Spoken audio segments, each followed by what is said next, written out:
ప్రతి చిన్న విషయానికి మనం బాధపడుతూ ఉంటాం. దేవుడు ఇది చేయలేదు, అది చేయలేదని నిందలు వేస్తాం. నిందలతో ఆపేయం.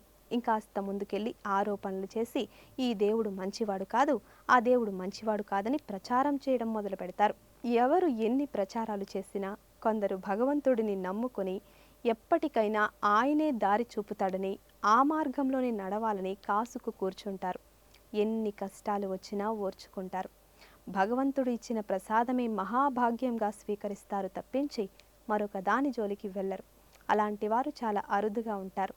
అటువంటి వారిలో బంధు మహంతి కూడా ఒకరు. ఒడిస్సాలో నివసించే బంధు మహంతి కుటుంబం కరువు కాటకాలకు బలైంది. దీంతో ఆహారం లేక అనేక అవస్థలు పడ్డారు.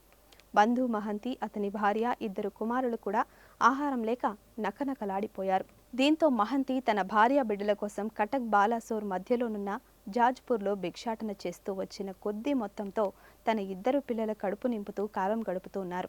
మహంతి, అతని భార్య నీళ్లు తాగి లేదా ఆకులు తింటూ కడుపు నింపుకుంటున్నారు. అవస్థను చూసి కళ్ళ నీళ్లు పెట్టుకున్న భార్యను చూసి తనకు పూరి నగరంలో ఓ ధనవంతుడైన స్నేహితుడు ఉన్నాడని, చాలా మంచివాడని, అతడిని ఏ సహాయం అడిగినా తప్పకుండా చేస్తాడని చెప్తూ ఓదార్చేవాడు. ఓ రోజు ఇక లాభం లేదని స్నేహితుడి వద్దకు వెళ్దాం, పిల్లల అవస్థ చూడలేకపోతున్నాను అని బాధపడుతుంది ఆ తల్లి. ఇలానే మనం ఆలస్యం చేస్తే పిల్లలు దక్కరని బాధపడుతుంది.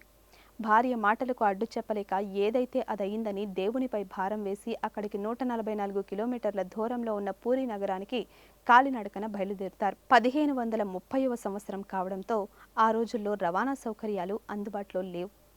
అడవుల గుండా నడిచి వెళ్లడం ఒక్కటే మార్గం. ఆకలి దప్పికలు తట్టుకుని 4 రోజుల పాటు ప్రయాణించి రాత్రి పడే సమయానికి పూరి నగరానికి చేరుకుంటుంది మహతి కుటుంబం. అప్పటికే రాత్రి కావడంతో స్నేహితుడు నిద్రపోతూ ఉంటాడని, నిద్రాభంగం చేయడం మంచిది కాదని, ఉదయం ఆయన ఇంటికి వెళ్దామని అంటాడు మహంతి. మహంతి చెప్పిన దానికి ఆయన భార్య సరే అన్నట్లుగా తలూపుతుంది. అయితే 2 పిల్లలు ఆకలికి ఏడుస్తూ ఉండడంతో మనం పూరి జగన్నాథుడి మందిర ప్రాంగణంలో ఉన్నామని, గుడి తలుపులు మూసేశారు కాబట్టి తలుపుల వద్దకు వెళ్ళి ఆయన్ను చూసొద్దామని చెప్పి భార్యను 2 పిల్లలను తీసుకుని గుడి తలుపుల ముందు నిలబడి శ్రీకృష్ణుడిని ప్రార్థిస్తాడు. ప్రభూ, నేను నీ భక్తుడను. నీవు తప్ప నాకు వేరే దిక్కు లేదు. కటిక పేదవాడిని, ఆకలితో ఉన్నాను. అయినా నాకు బాధ లేదు. కానీ నా భార్య పిల్లలు ఆకలితో మరణిస్తారేమో అనే భయం ఉంది. నాకు స్నేహితుడు ఉన్నాడు, అతను సహాయం చేస్తాడు అని నా భార్యకు చెబుతూ వస్తున్నాను. నీవే నా స్నేహితుడివి అని ఆమెకు తెలియదు. ఇప్పుడు వాళ్ళ ఆకలి తీరకుండా, వారికి ఏ సహాయం అందకుండా ఉంటే ఆమెకు నీవు ఉన్నావనే విశ్వాసం పోతుంది. దానిని నేను తట్టుకోలేను. నా మాటలు నమ్మి నా మీద నమ్మకం పెట్టుకున్న వారిని నిరాశ పెట్టద్దు. నీవు ఉన్నావు, నీవు ఇదంతా చూస్తున్నావు. నాకు నీపై సంపూర్ణ విశ్వాసం ఉంది అని అంటాడు మహంతు. భగవంతునిపై భక్తికి, అచంచలమైన నమ్మకానికి, ఆయనపై ఉన్న విశ్వాసానికి ఇది పరాకాష్ట. ఇంతకన్నా ఎవరూ భగవంతుడిని నమ్మగలరు? ఇంతటి దృఢమైన భక్తిని కలిగి ఉంటే భగవంతుడు అతనికి కాక మరెవరికి సహాయం చేస్తారు చెప్పండి? అలా మహంతి మనసులో స్వామిని ప్రార్థించి తిరిగి యథాస్థానానికి వచ్చి ఆలయ ప్రాంగణంలో ఉన్న కుండలోని నీటిని తాగి పడుకుంటారు. ఆకలితో అలమటిస్తూనే పిల్లలు నిద్రలోకి జారుకుంటారు. మధ్యరాత్రి అవుతుంది.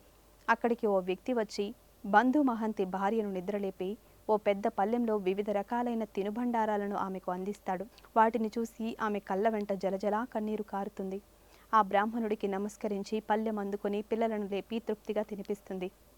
అనంతరం ఆ పళ్ళాన్ని శుభ్రంగా కడిగి సంచిలో భద్రంగా ఉంచుతుంది. అనంతరం బంధు మహంతిని కూడా నిద్రలేపి బ్రాహ్మణుడు వచ్చి తినుబండారాలు ఇచ్చి వెళ్ళాడని చెప్తుంది. బంధు మహంతి ముఖంలో పట్టరాని సంతోషం కలుగుతుంది. నేను చెప్పాను కదా, నా స్నేహితుడు మంచివాడు అని, తప్పకుండా సహాయం చేస్తాడు అని, అతనే పంపి ఉంటాడని అంటాడు. ఆ కుటుంబం కడుపు నిండింది.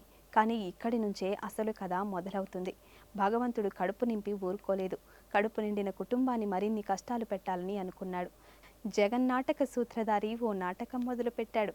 తెల్లవారింది. ఎప్పటిలాగే అర్చకులు గుడి తలుపులు తెరిచి స్వామివారి విగ్రహం వద్ద శుభ్రం చేస్తూ ఉండగా అక్కడున్న బంగారు పళ్ళెం కనిపించదు. వెంటనే ఈ విషయాన్ని అధికారులను పిలిచి చెప్తారు. పళ్ళెం ఎక్కడుంది అని వెతగ్గా బంధు మహంతి వద్ద ఉన్నట్లుగా తెలిసి ఆయన్ను పట్టుకొని బంధించి వేధిస్తారు. ఎంతగా వేధించినా ఆయన నోరు మెదపడు. తాను దొంగను కాను, స్వామి మీపై నాకున్న నమ్మకం పోదు, నీవు ఉన్నావని ఇదంతా చూస్తున్నావని నమ్ముతున్నాను అని మనసులో అనుకుంటాడు. సుఖాలు దుఃఖాలను భగవంతుడే ఇస్తాడు కాబట్టి వాటిని అనుభవించి తీరాలని అనుకుంటాడు.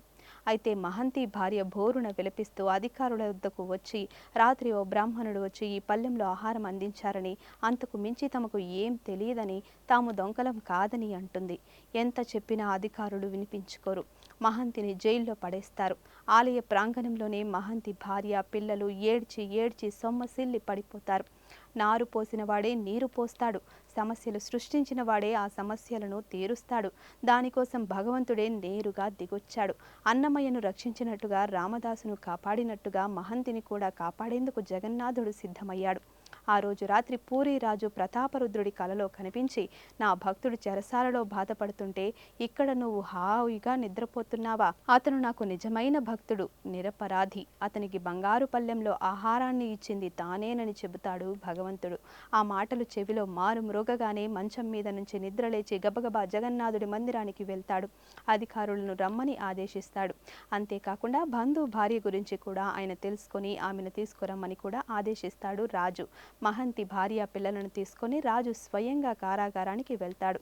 జైలులో ఉన్న మహంతిని స్వయంగా విడిపించడమే కాకుండా ఆయన కాళ్లపై సాష్టాంగపడతాడు. తన స్వప్న దర్శనం గురించి మహంతికి చెప్పడంతో ఆయన పరమ ఆనంద భరితుడవుతాడు. స్నేహ ధర్మానికి కట్టుబడి ఉన్న భగవంతుడిని మనస వాచ మనసులోనే నమస్కరించుకుంటాడు మహంతి. మహంతిని పూరి మహారాజు జగన్నాథ మందిరం వంటశాలకు ప్రధాన వంటవాడిగా నియమిస్తాడు. అంతేకాదు ఆ కుటుంబాన్ని పూరి వంటశాలకు వంటవాళ్లుగా శాశ్వత హక్కులు కల్పిస్తూ ఆదేశాలు జారీ చేస్తాడు. ఇది కేవలం ఓ కల్పిత కథ అనుకుంటే పొరపాటే. 500 ఏళ్ల క్రితం జరిగిన సత్యం.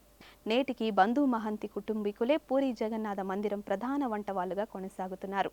ఈ ఆచారం గత 494 ఏళ్లుగా కొనసాగుతూనే ఉంది. నమ్మకం ఉంటే భగవంతుడు వారిని ఎంత బాగా చూసుకుంటారు అనడానికి ఈ కథే ఓ ప్రత్యక్ష ఉదాహరణ. Please subscribe to the channel and download the Politicos app from the links in the description.